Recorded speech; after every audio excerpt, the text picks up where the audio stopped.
Deion Sanders doing a lot of talking today, Rob. He's done a great job at Jackson State. He really has. Yes, absolutely. He's taking the bull by the horns, put up, Chris, like not looking for other people to do stuff. Like, let me show you, and then people can follow my lead rather than talking about it.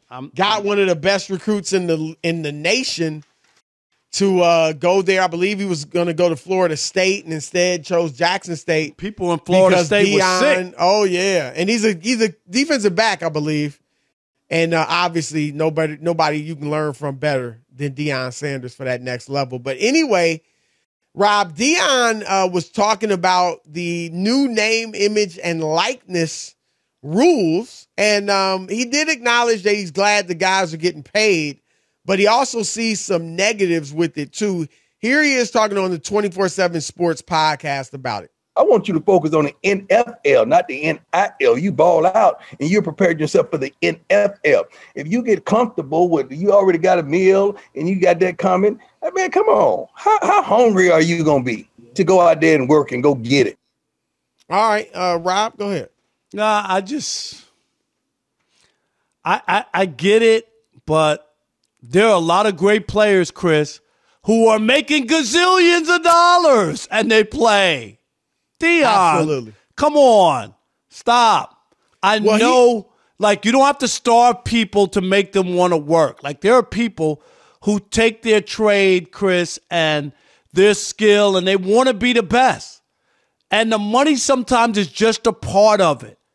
They love the game no matter what. I understand what he's saying, but the big schools and the kids, Chris, they were already getting benefits. I know you want to say it's amateur and how are we going to compete? It's just. Well, Rob, here's what you're referring to, because we only heard a small portion. I didn't even think that's what we were going to hear. But here's what Deion said. Because we talked earlier in the pre-show. Right. I was thinking. He said, look, about NIL. I like it. I love for these guys to be able to get paid for their name, image, and likeness. But it's becoming free agency. And if you don't have it, you're not going to be able to compete, meaning the schools. If they can't pay you, they don't get somebody to pay you that NIL, then you're not going to be able to compete. It's just another way, to me, to keep the schools that don't have the proper funding down. First of all, I'm not giving a kid nothing like that. I want you to focus. Here's where he goes into. I want you to focus on the NFL, not the NIL. If you ball out, you'll prepare yourself for the NFL. So, Rob, let's address the first part of his statement about it kind of being unfair because some schools can afford that type of stuff and others can't.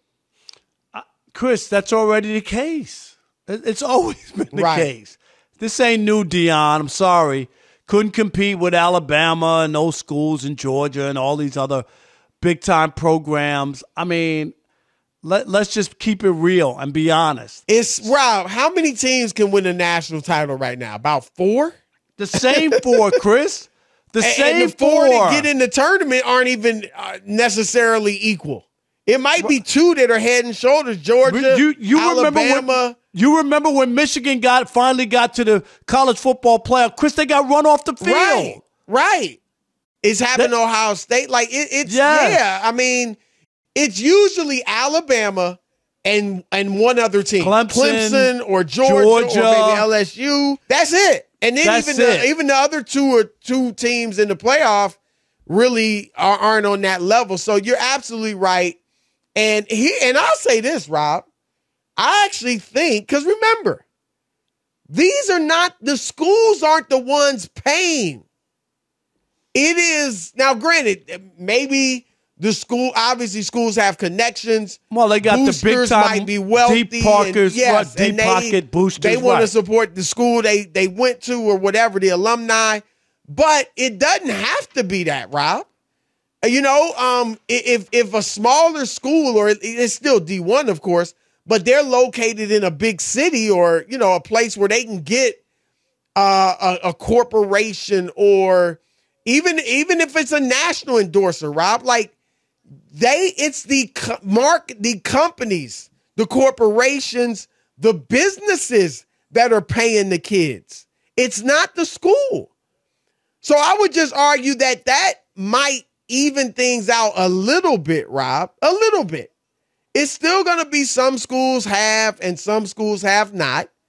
But because the money's not coming from the school, it's coming from outside, organizations, that could even it out a little bit. And we've already heard of, I don't know, I can't remember off the top of our head, but we've heard of some of these kids making these decisions to go to different schools, and they're still getting big money, right? So it's coming from other, companies and marketers and things like that. So that could even things out. But you're right. The bottom line is this doesn't really change anything, Rob. It's been like this.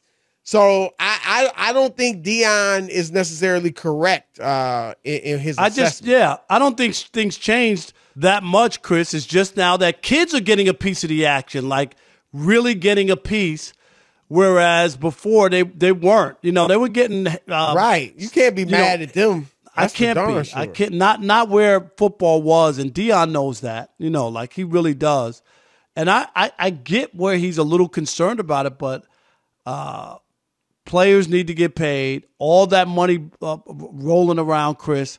We talked about it. NCAA $6 billion TV deal, and players get nothing. I can't line up with that. Now, Rob, and here's a story, and this is what I was referring to. And I'm not mad about it, but I don't know why Deion is saying what he's saying in light of this story, Rob. This was February 16th, 2022. Here's the headline. Travis Hunter, the nation's #1 college football prospect, that's the guy going to Jackson State, Rob, signs NIL deal with Black-owned coffee company. Okay? Okay. And the company is called J5 Cafe. It's a Black-owned coffee company. And the agreement was announced. And so he's going to Jackson State. And yet he's got this huge NIL deal. I don't know if I see the amount of money that they're paying him in here. But Rob, that's what I'm talking about. I don't know why Deion is complaining because, and Deion has connections not only to Black-owned companies, Rob. I mean, he's Deion Sanders. Oh, everybody. So, yeah, he can get companies. Now, Jackson State is an HBCU, isn't going to have boosters, at least not a lot of them, with the deep pockets, they can compete with some of these larger, Alabama's, LSU's, Notre Dame, schools like that. Howard has the vice president of the United States as an alum. Right. And, but you know what I'm saying? Like, right. If you leave it up to your boosters, you're not going to be able to compete with some of these schools. But this isn't a booster. These are corporations, and that's my point. So I would think, Rob, that could give you, I wouldn't say an advantage, but it gives you an ability to compete with these teams to get players where in the way it was done old school, Rob, you wouldn't have been able to compete with them. No, this really opens it up, Chris, because you're right. Yeah. Yeah, there was no way you were competing because you couldn't give away money to kids. So, right. But those schools had a stranglehold on it. This is why you hear all the coaches who are complaining, Chris, are the coaches in the big schools who get all the players. Right, because they know now. It's all those guys, right? Saban knows that now a school that couldn't compete with us before for players might be able to. Right, if because somebody might step up who's an alum and says, I got $1 million. Yep. Hey, I got $1 million for you. I own a company, right? Recognize to endorse my company. No doubt. So, I don't. This is strange comments from Deion. Like we said, he's done a terrific job there. But this one, Rob, I think he missed the mark a little bit on this one. So we'll see. Excited to see how things go with this kid, Travis Hunter, too, down there at Jackson State.